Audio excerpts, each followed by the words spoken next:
All right, welcome everybody to the Creators Table podcast. I'm your host Tyler Watson. This is episode 14 with Caleb Bouchard. Okay, so Caleb holds an MFA from Georgia College and State University, and he is the author of A Satirist, a collection of prose poems, and 79 Nunnets. Okay, he lives outside Atlanta where he teaches college level writing at Chattahoochee Technical College, and in fall of 2024 he started the Words in Circuit lecture series at Chat Tech, in which published authors come to campus to give readings and writing workshops. How are you doing today? Great, Tyler. How are you? I'm doing well. I'm doing very well. So why don't you give us like a brief rundown about yourself and what you do? Sure.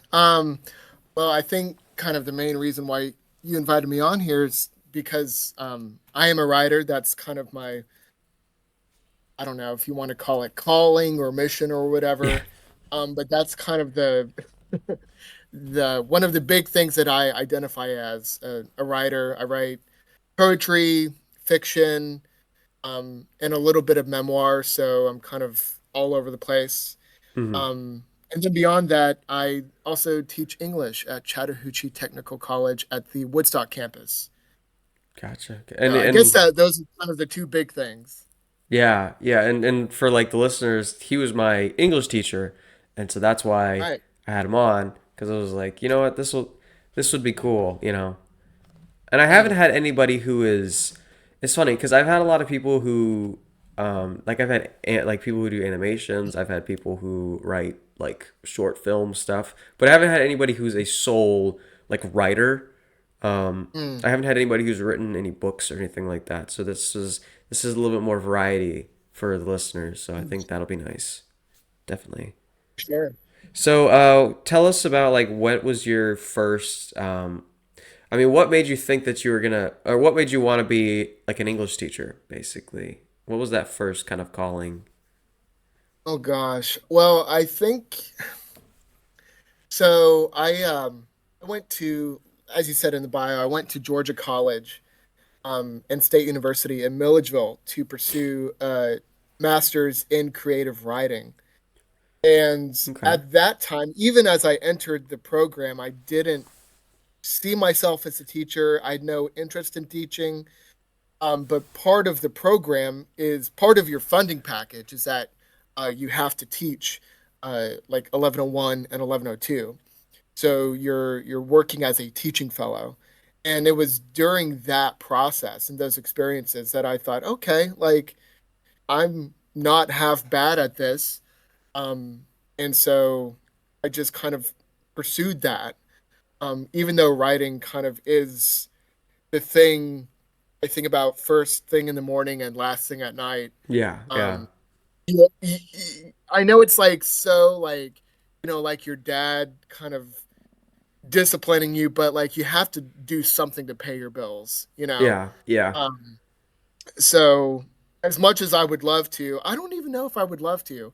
It's not really realistic to uh live solely on my art and expect my art to pay the bills. yeah, Um, yeah. so Well, at least to solely like kind of hop out of high school and like your first time is like just like going out there on your own to just solely rely on the fact that I just made a book and it's just gonna immediately pay for everything. Like that would be a bit crazy. You know. Uh, yeah, and obviously you can still like have the possibility to you know have it be something in the future, right? Like you have that possibility where you can do two things at once, right? You can be an English I teacher and you can still pursue your own passion projects, right? yeah. And I think the big thing that for a long time why I was hesitant to think about being a teacher or go into teaching is because I felt like I didn't have the authority to Mm-hmm. like talk about literature in a serious way or English in a serious way. Um, but I think if you see teaching as a collaborative experience, and you are learning alongside your students, then that kind of reframes it. And it kind of takes that sort of that anxiety or that pressure out of it. Yeah. And Yeah, I think honestly, no, go if I ahead. could just add one more thing, I mean, I think it's important for writers to have something outside of writing Mm, going on in their life. Like I feel like if you're just writing from sun up to sundown, eventually you're just going to write about writing, yeah. and like Yeah.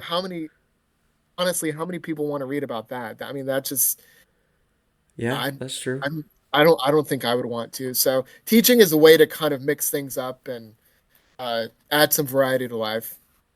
It maybe also gives you like more inspiration from especially the other writings you dive into, right? I mean, like Right, if you're like kind of like you said, like from being in your class, it's definitely a class where it's very discussion based, and I always like classes like that. I think it's a much better way to learn than just having somebody recite like a script to me, because at that point then I'm just taking information, like just trying to intake information. I'm not really learning it. I'm just getting it fed, right, like spoon fed to me. Not even spoon fed right. to me, more like crammed. But Mm, I think that maybe that is another good thing that can come from this, is like just being able to hear all these new ideas on, hear new takes on stuff that you are reading, basically, and maybe kind of open your eyes to something else like that. That would be, I think would be enticing, as especially as an English teacher. mhm. Yeah, and I mean it's especially at Chattahoochee Technical. I mean, obviously, I love teaching here, but there is a lot of latitude and flexibility in what I can teach. Hmm. It's basically a blank canvas here, and I mean, obviously, we have standards. We Yeah. have things that we have to talk about, um, such as rhetoric and research and stuff like that. But in 1102, that English class you're in, I'm just kind of sharing stories that I find interesting and that inspire me. And Hmm. I just kind of see it as a little book club, where we Yeah. can kind of Yeah. nerd out No. about these poems and stories that are kind of maybe a little bit ambiguous, but I think that opens up a lot of opportunities for different perspectives and discussion. Yeah. No. I fully agree. I mean, I thought you were always a very fair grader too when it came to essays. Because when I wrote essays, like I was never the best with my like grammatical correctness in any of the essays I wrote. Um, but I always found that writing essays were never something I didn't enjoy. It was for some classes you had to write an essay on something specific and you didn't have very much leeway. Then it wasn't. Sometimes it Um, could be hard to find the creativity in it. But then a lot of yours mhm. were very open ended, and I think it was the personal narrative one. I really enjoyed that one, and then there's also another one in English 1101. It was I forgot which one it was. Rhetorical analysis. Yes, yes, that one. Yes, that one. I enjoyed that one a lot too. They're all just very open ended kind of essays, because I Hmm. think it encourages people to think on their own, and I think do kind of and be inspired a lot more, I guess. Hmm. Yeah. And you're mentioning that um, you kind of struggled with, or it wasn't like your strong suit in terms of grammar. Mm, Um, and like that's something we talk about on the first day, day one, syllabus day. Like in this class, we're focusing on content over cosmetics, yeah. developing ideas, right? Making sure that those kind of key ingredients of writing are, flavorful and strong, before Mm, you kind of sprinkle on the salt and pepper, which is, frankly, like spell check and grammar and all that stuff. mm-hmm. Um, and that's something that, like, we're, you know, English teachers especially are talking a lot about with the advent of AI, ChatGPT, whatever, Yeah. like how do we how do we recognize if something is written by a human, you know?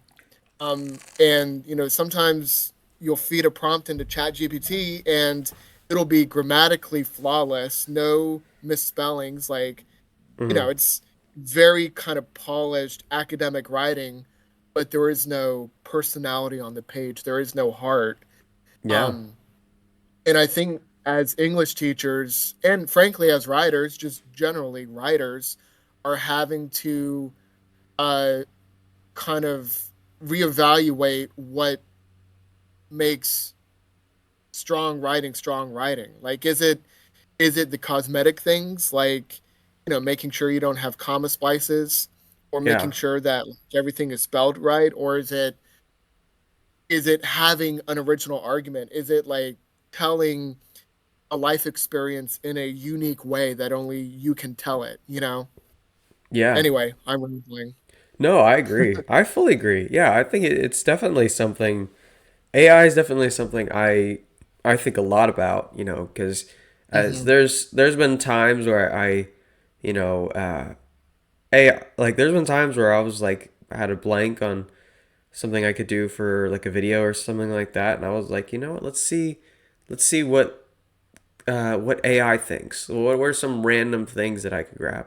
Now, Yeah. I think with AI, it's like it's a very slippery slope because I do think AI can be very useful even for helping coming up with ideas, but it can't be your idea was made by AI. I think it can be used to inspire ideas. So it's like if I asked AI, I was like, come up with like a song idea, right? Like I want some sort of vibe for a song I want to write or something like that. Hmm. I'm not gonna do it like just make exactly what it tells me to make.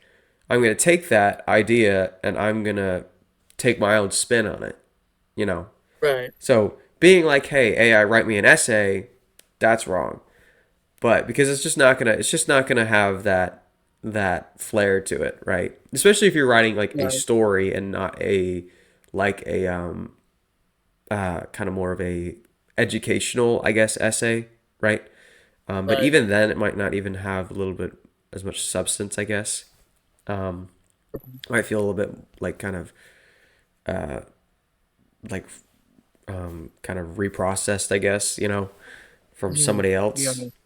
Um, I think it's just we have to kind of decide like what's a good way of using AI and then what's just abuse of it. You know?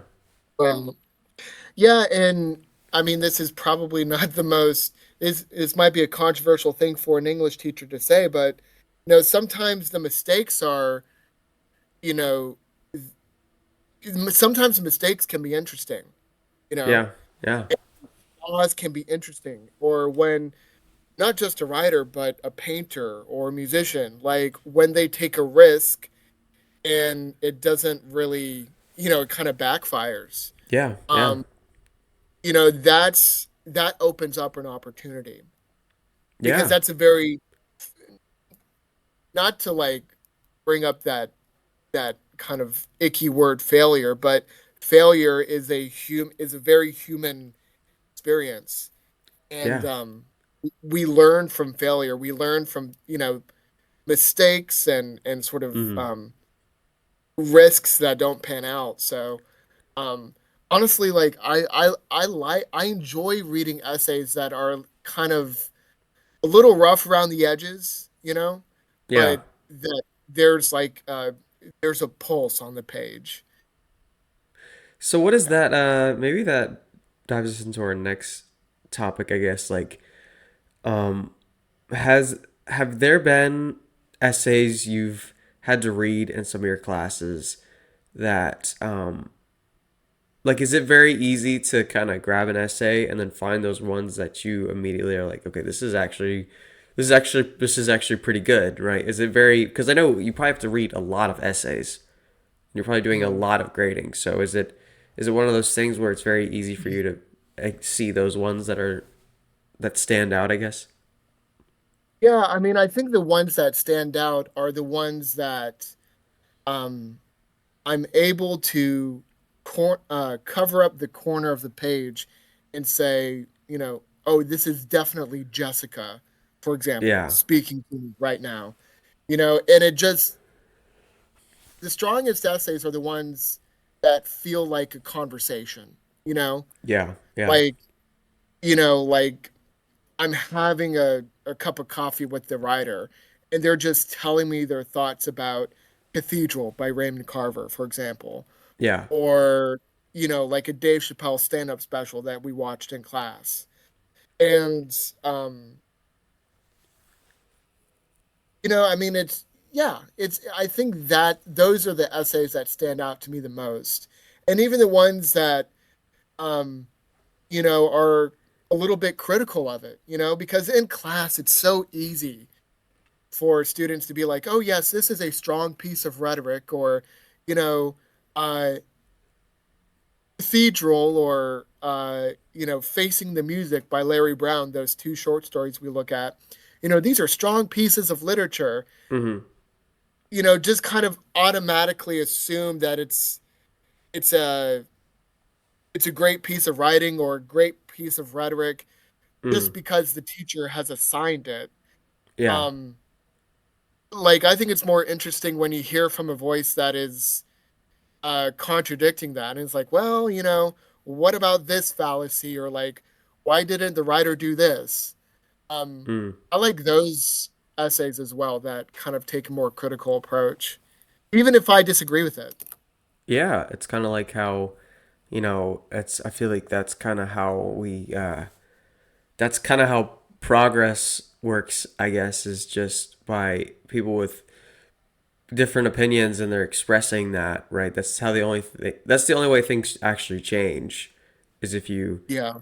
I said this on my last one for some reason, and I don't remember why. But I said I like to consider myself a professional complainer, um, because there's plenty of things like if you need somebody to complain about something, I'm here, and I can I can definitely do that. So it's kind of like being a complainer sometimes isn't too bad because sometimes you need to be able to being able to just identify things that are off and speaking up about that and things that you disagree with and stuff like that. It is better for everybody. It allows everybody to be more creative.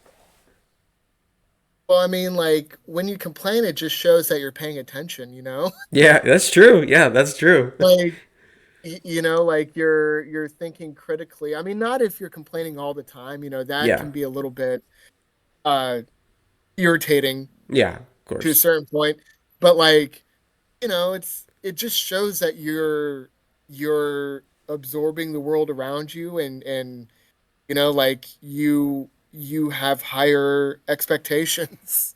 you know Yeah, of course. Yeah. so, I have so yeah. another kind of leading question. So, do you have obviously you've had a lot of students like you've come across in your time of teaching. So, is there have you had any of those students reach back out to you after a while and kind of like do you think you've inspired any writers to go and pursue that more and then them reach back out to you? Have you had anything like that happen? Oh gosh, I've only been teaching for about 5 years. Hmm. So yeah, my first semester was fall of 2019, right before COVID. Oh wow, yeah. um and I've kept in touch with a few students. Like once I know that they're not gonna ever take me again, like, I welcome them to follow me on Instagram and stay in touch. Yeah. Um, and yeah, I mean, I've stayed in touch with a handful of students. Hmm. Um, I think it's I think it's probably gonna take some more time though, if Yeah, I'm being honest. 5 years, yeah, Um, you know. because like honestly, it wasn't until like I was in my 20s when I was uh thinking about teaching full time myself that I started reaching back out to old teachers, Yeah, yeah. um, and kind of, you know, picking their brain and asking for resources and trading notes on teaching and writing. But um, it's funny because like there are students who I've encountered and I'm just like, oh, you're probably going to be a teacher. Oh You yeah. know, like Yeah. you're probably like obviously I don't have a crystal ball, but I just have a feeling of like you're probably going to write me in like 5 to 7 years. Yeah. Yeah. And you know, and great things are going to have happened, but you're Yeah. probably going to learn a lot about yourself in that time as well. Um, and you know, either ask for a recommendation or ask Mm. for meet up and kind of trade notes about writing or teaching. Like I just know it um because they just remind me of myself. I mean, I was not the best student in high school, middle school, or college. Like Yeah. I Yeah. was like C's get degrees type approach. Yeah. And Yeah. and I don't know, I feel like it's those kinds of students, ironically, who end up being teachers Mm. somehow. It's like they have to serve a life sentence, of like, Yeah. They got to stay in the like if system. you're yeah, yeah, like Yeah. you didn't apply yourself the first time around, so now you're gonna have to make a career out of, uh spending time. Like, I don't know, I just get a vibe from some students and they remind me of myself and uh yeah, I mean, they're not the best test takers. Um their essays are maybe a little rough and ready, but there's just something about it, like the way that they talk in class. I Yeah. just know that there's something percolating under the surface. And I'm like, yeah, you're probably going to be a teacher, bro. Like, Yeah. Yeah. Yeah. Settle in. anyway, You're gonna be taking my podium in a bit, right? yeah. Yeah. I But definitely get that. Yeah. yeah, that was, I don't know if that answered your question, Oh no, but it definitely did. Yeah. yeah, I can definitely see how you just encounter so many people, and even though it's only been 5 years since you started teaching, you probably still encountered a lot and from all different walks of life, stuff like that. So it's an interesting role. You get to watch people at one stage in their life when they're deciding what they want to go do, and then right. and then you see them in 3 or 4 or 5 or 10 years from that point, and you see what they did, what they chose, right? Um, Yeah, I feel like a lot of my students are just yeah, they're probably like right now they're in their mid 20s, like they're still figuring it out. yeah, yeah, But I think in a few years, like once they've kind of settled down, not to use that cliched term, but yeah, yeah, like I've kind of settled down, um, and start, thinking about careers, professions. I just have a feeling I'll probably hear more in the next few years, but not so much right now. yeah. No, I fully agree. You're still kind of impacting a lot of people, and they'll come back. They'll come back soon, Yeah, probably. right. So why don't we dive a little away from the teaching aspect of your life and kind of go towards more of your personal writing life. So you said you've written. Let me pull this back up. You said you've written your own book, correct? Or Yeah, collection I've of prose poems. Okay, tell us about that. Tell us about the satirist. yeah, yeah. So that came about kind of at the tail end of the MFA graduate school, and I was just tired of writing like traditional, like 12-page stories or like poems, like Yeah. traditional kind of free verse, contemporary type poems or like personal narratives. I wanted to mix it up and do something that was a little bit of a hybrid or even, like more surreal. Mm. And at the tail end of my MFA, I discovered this writer named James Tate. He put out a book called The Government Lake. Um, and that book was kind of a mixture of poetry and prose. And it was just these like very daydreamy, surreal, um, just weird pieces that like you Yeah. didn't know if like you, honestly you just didn't know what you were reading, you know, like Mm. is this fantasy, is this reality? um and I just really like the risks that James Tate took with his writing, and it inspired me to try that form of prose poetry and just kind of really go out there into the weird dark waters. And so, yeah, I wrote like, I don't know, I probably wrote like close to 200 prose poems. And Wow. then, Yeah.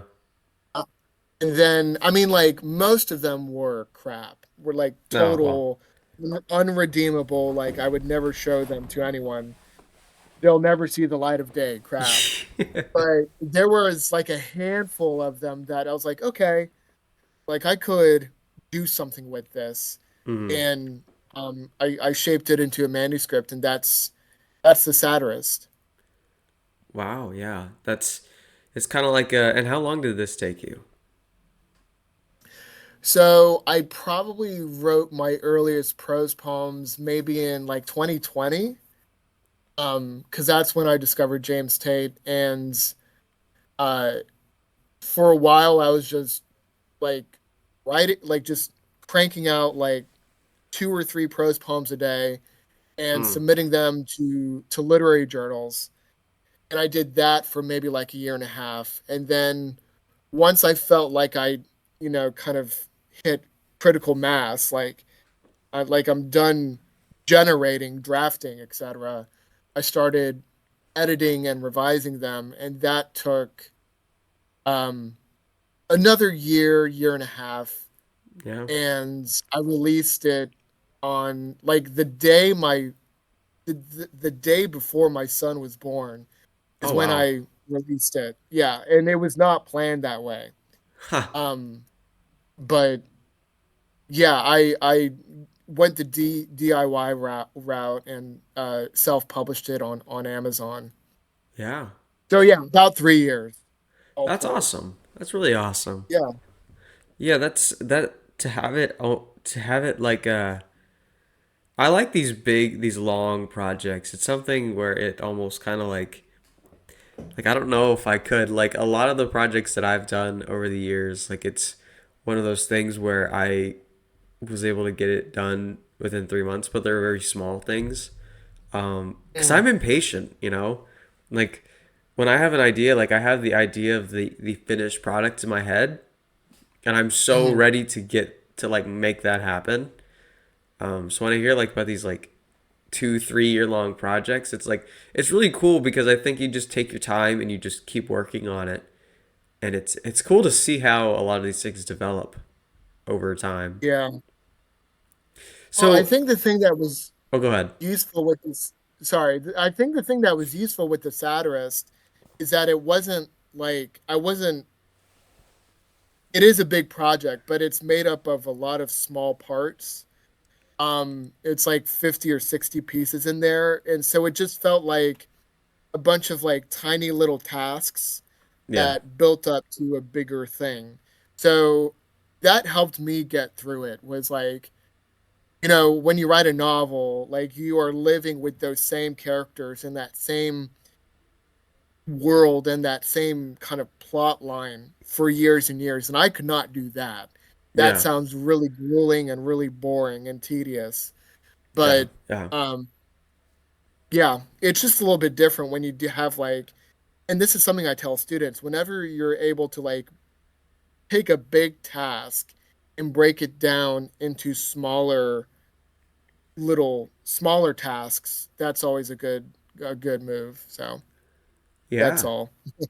yeah. No, I agree. I think it's very impressive to see how people can set aside so much of their time, you know, and just and be okay with and be patient. You know, patience is something I've had to learn through pretty much everything that I've worked on. You could ask my parents, and they would tell you that's the one thing. Mm, Like I remember one time I was working on, I was making a guitar, and I was trying to figure out.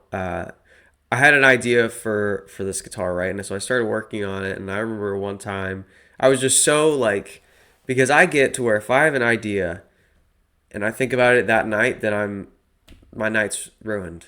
Like I can't think mm, of anything else. It's like an yeah, itch, you know. It's like I gotta go. right. So I'm like, 10 o'clock at night. I'm in there like, okay, let's get this done, Right.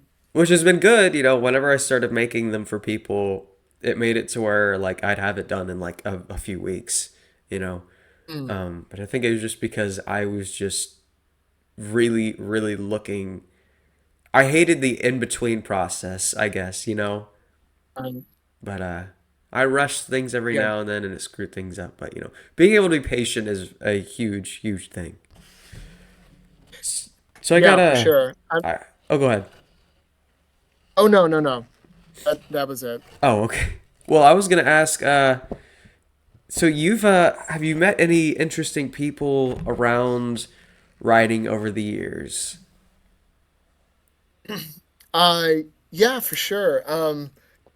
I think the most recognizable person would be David Sedaris. I don't know if you did take 1101 with me, Yes, right? I did. Yeah. And so Sedaris, you'll remember he wrote the personal narrative essay Us and Them. Yes. Yes, I remember that. And Yeah. um and which we read in class and we discussed, kind of preparing for the personal narrative assignment. Mm-hmm. Um and so he and I are pen pals and we've known each other for a long, long time. I first read his books when I was like 12 or 13 years old. And I never read anything like that. Like when you're a kid, you just read like Goosebumps or Harry Potter, Yeah. like, Yeah. fantasy and just like really colorful, imaginative, like fictional things. Yeah. Of course. But Sedaris really rocked my world because he was just writing about his own life and his childhood or like living in New York or London or Paris, traveling. And I was like just as entertained and enraptured with his writing about real life and the real world as I was with like freaking Harry Potter or Goosebumps. Yeah. Yeah. And so I was like, how does he do this? Like how does he create this magic um on the page? And so I tried writing my own personal narrative essays. And I mean, like, imagine like a 12-year-old or 13-year-old like Yeah. writing a Yeah. style. Like what have you experienced? But Mm-hmm. I tried writing in his style and I sent him a letter and I sent him one of my essays and uh, he was generous enough and kind enough to write back and give me Wow. some feedback on the essay. And so yeah, we've just been going back and forth since then, and um, he's been very supportive, and he I don't know if you know, but he goes on uh like reading tours like every spring and every fall. Yeah. Yeah. He'll go like on national tours. Like he performs at the Fox in Atlanta like at least once a year. Yeah. Yeah. And um he's invited me to come out and open up the show a few times. And so that's been a really like amazing Yeah. experience. That would be awesome. Yeah. Just first off, going to the Fox Theater to perform anything, I think would just be a legendary experience. To be honest, and all these old theaters Yeah, around the country, that'd be awesome. Totally for awesome. sure. But Yeah, it's really cool that I didn't know that was how you got in contact with him. It kind of, I guess, shows a lot about his character. Because, I mean, just the fact that right. you're able to just, shoot somebody a letter who you kind of uh, looked up to, and then there's like just respond.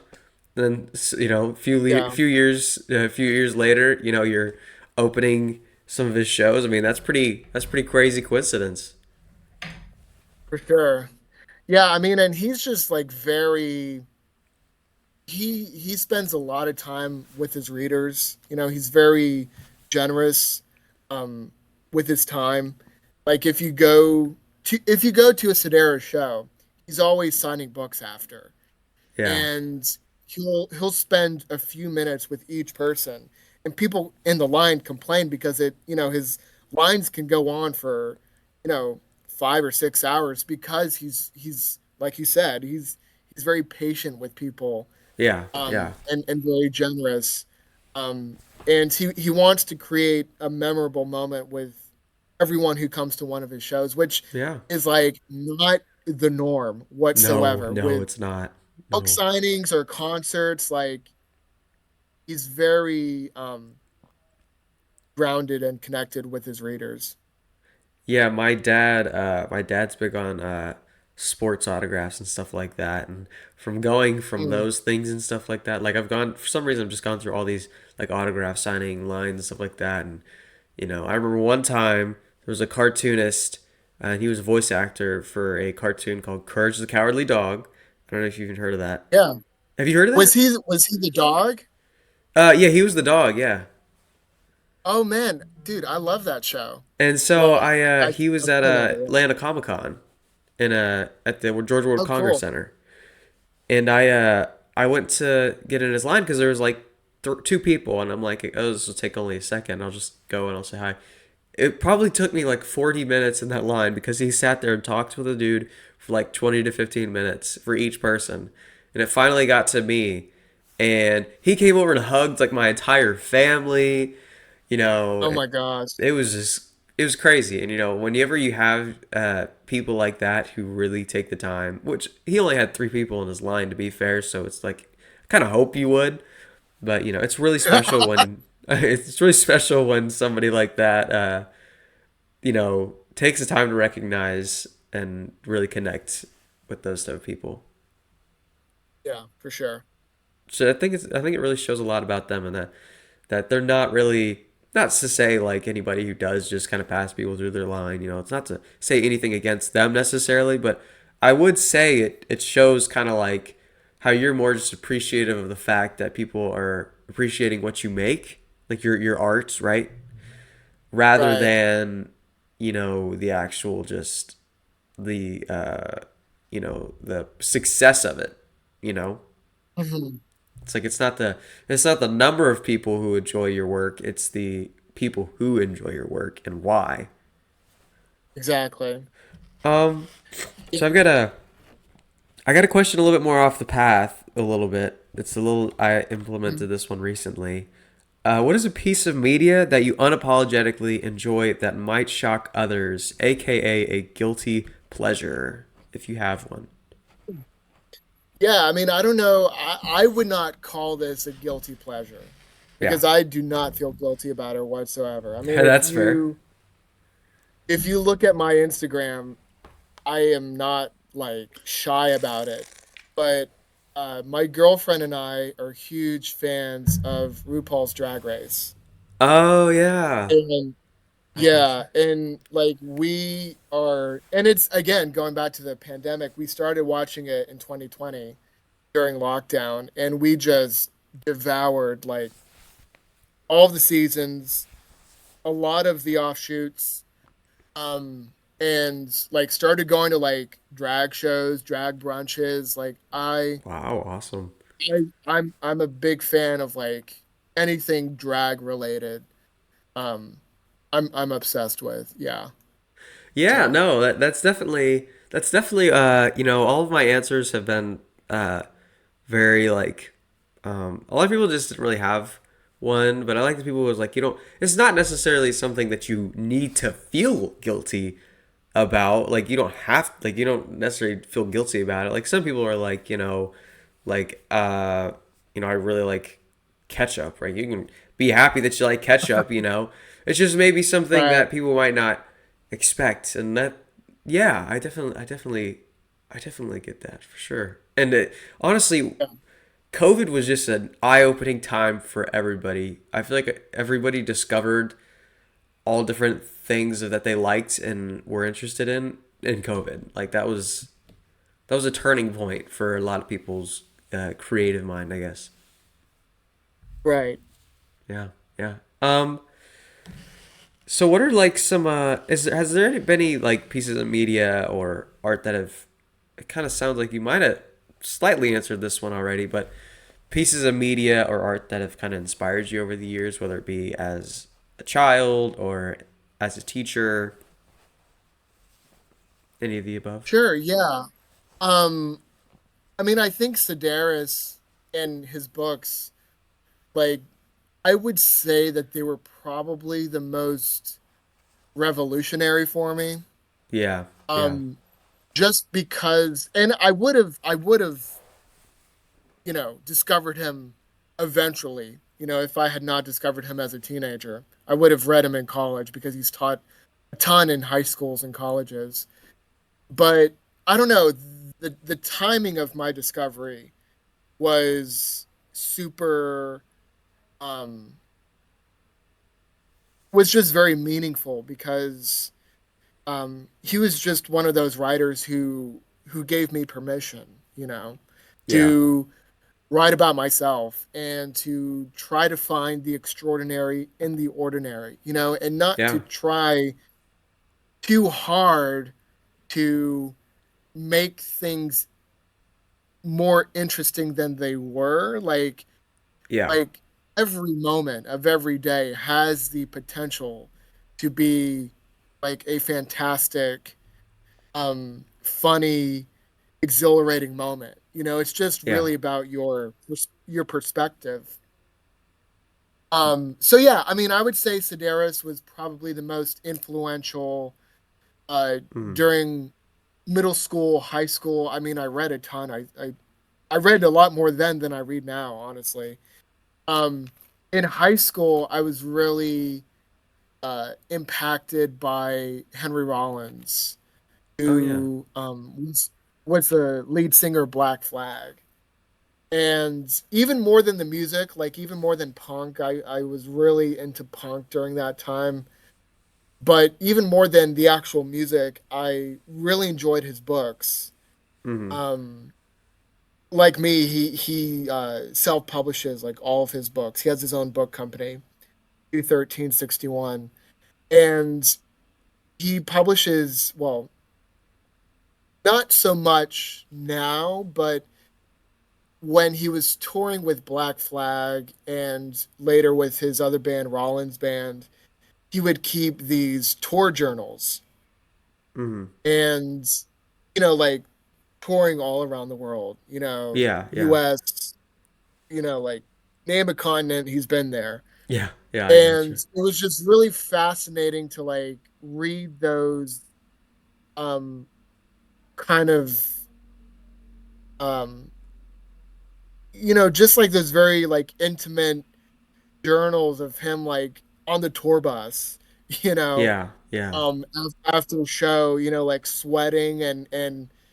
just exhausted, or just kind of exploring a city, like London or Bangkok or whatever, just hearing his sort of off the beaten path observations um about different countries, different cities. So I would say if I had to boil it down to two writers, Sedaris and Rollins are probably the most influential.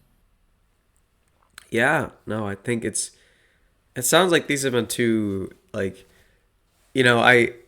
I probably could have. It seems like you also expressed that in your class because I probably would have. We it's very you learn that when we take your 1101 class for sure.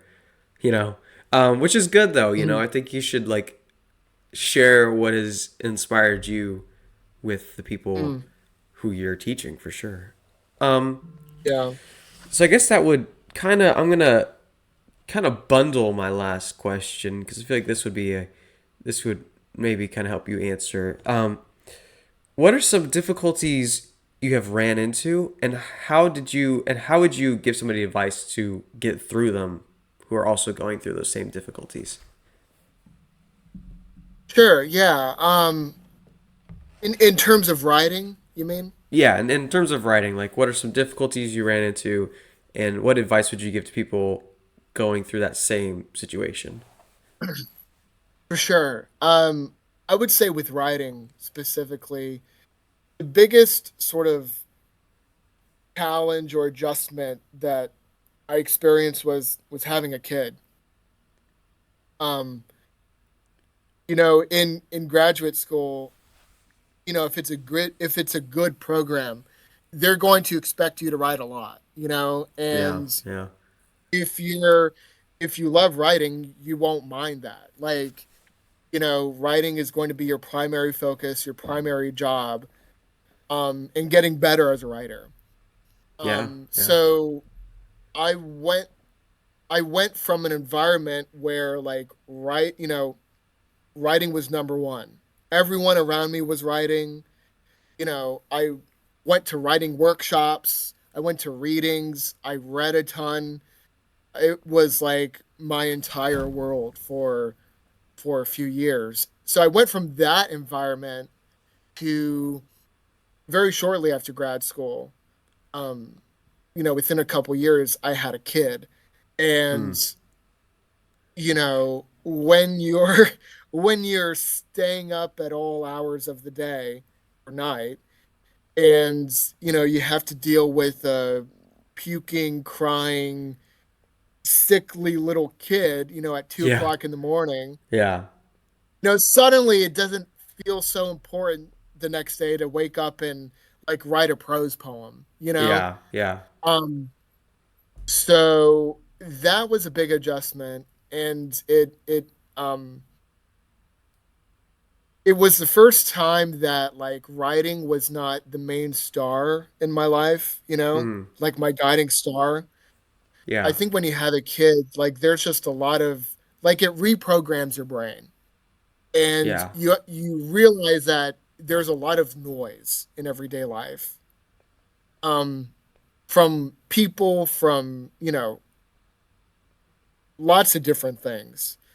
And so you have to like rebuild your life basically. I know that sounds uh dramatic, but like you do become a different person, and you do have to rebuild and reschedule your priorities. And so um at that time I was not really interested in writing creative stuff, yeah, but I yeah, still wanted and needed to write. So I shifted writing like creative stuff to more uh documentary writing. So I kept a journal during my son's first year of his life. And so that's how I stayed in touch with writing, was just kind of at the end of the day, just get a few hundred words down, like, here's what happens, what happened today, here's how I'm feeling about it, here's what's coming up tomorrow. yeah. And so that's my current project right now, is revising those journals and getting them ready to publish in a book form later this year. That'd be awesome. Advice? Yeah. I don't know. Yeah, yeah, it's really exciting, and this is something I've been working on for almost 3 years, I guess, at this point, similar to the Wow. satirist. But in terms of advice, um, I don't know. I don't know if there is any advice there, but like, um, I think a theme of this conversation has been patience. Um, but Yeah. also, like being giving yourself grace, and understanding that, you know, life has up and downs. You're going to go through different seasons of your life where, whether you're a writer or, building guitars or a painter or any kind of artist, there are going to be um, kind of dry spells. Yeah. And that's just a part of life. And um, hopefully those times that you spend away from your craft, your art, whatever, hopefully those times will kind of help inspire you when you come back to it. And you'll feel, I think it's good to take breaks. Yeah. Um, whether it's an essay you write for school or whether it's a novel that you're working on or like an album you're trying to record, I think it's good to take breaks. Um, and yeah, kind of be patient with the chaos of the creative process and the chaos of life. Is really helpful as well. I'm meandering, but I think that's the closest I'll get to giving advice. Yeah, no, I think it's you don't always have to have a very, I hear a lot of advice. I've had a lot of people give different advice, and I think it's more of where it's coming from and not what that advice is that's significant, because it's it's I'm sure I have plenty of people who are writers in some form, whether it be on making books or making animations or movies. I've had a lot of people like that on, and I'm sure they would very much appreciate uh, this kind of advice. I'm sure they'll probably get a lot from this, and me as well. I've kind of, I definitely think that, I definitely think this has definitely been a very interesting episode, and I'm glad I had you on. Thank you definitely for joining, because I think I really enjoyed your class. I always enjoyed coming into class. One of the few classes I had most of those semesters that I actually was like, okay, this is not that bad. I get to finish my day off with this, and then I get to go home. That's not bad. Um, so yeah, thank you again for Uh, being on. I really appreciate it. yeah, well, thanks for the invite, and I'm glad that you got something out of the class and that it wasn't, a completely miserable experience. Yeah, It's really nice to hear that, like, you actually looked forward to class. yeah. Um, yeah. I've So had yeah, friends who again, definitely agree. yeah. Well, thanks for the invite. I don't get a lot of these like invitations, so Oh yeah. it was really cool to talk to you. Yeah, I really appreciate it. Well, thank you again for being on. I really appreciate it. And thank you to the listeners who are tuning in. And if you're looking to find any of Caleb's links, whether it be to his book or to his Instagram, the links will be in the description of this video. And definitely go get one of those copies of that book. I'm sure he will definitely appreciate it. And that's what it's for. We're spreading the word, and yeah, I hope that everybody listening has a great rest of your day, and thank you. Goodbye.